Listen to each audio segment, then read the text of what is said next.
Hi guys, to make a solitaire board game using air dry clay, first I grabbed a fresh pack of air dry clay. It sticks to absolutely everything, so I dusted some powder on the table. Then I placed the clay down and started flattening it with my hands. I rolled it out using a rod until I had a nice flat surface.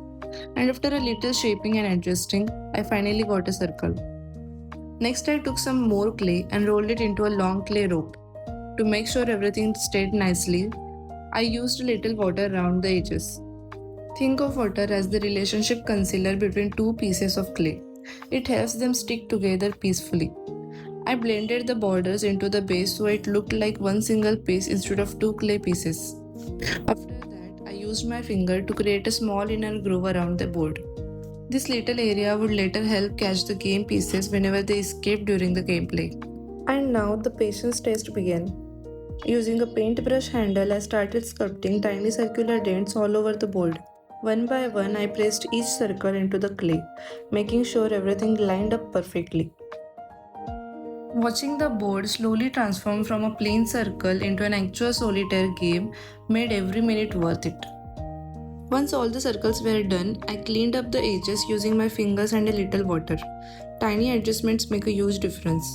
Next step was to roll tiny clay balls and then more tiny clay balls and then even more tiny clay balls until I finally had all the game pieces ready. Once everything was dry, it was sanding time. I carefully sanded the entire board to smooth out all the imperfections. Then came my favorite part, painting. I started with a white base coat over the entire board. This helps create a clean surface and make the final colors pop. There is something about white that makes every surface feel fresh and clean. After that, I mixed a tiny bit of pink into the white paint.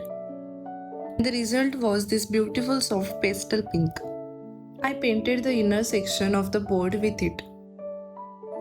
Then I mixed crimson red with pink to create this vibrant berry red shade.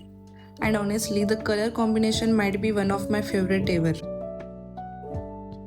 I painted the outer border with the darker red color, creating a lovely contrast against the soft pink center.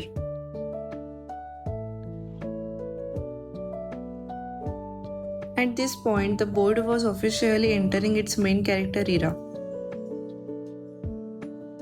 Next, I painted all of the game pieces to match, one by one, tiny ball after tiny ball. A process that's somehow relaxing and repetitive at the same time. Once all the paint had dried, I applied the layer of varnish. And this is the moment when every handmade project suddenly levels up. Everything becomes smoother, shinier, and 10 times more satisfying to look at.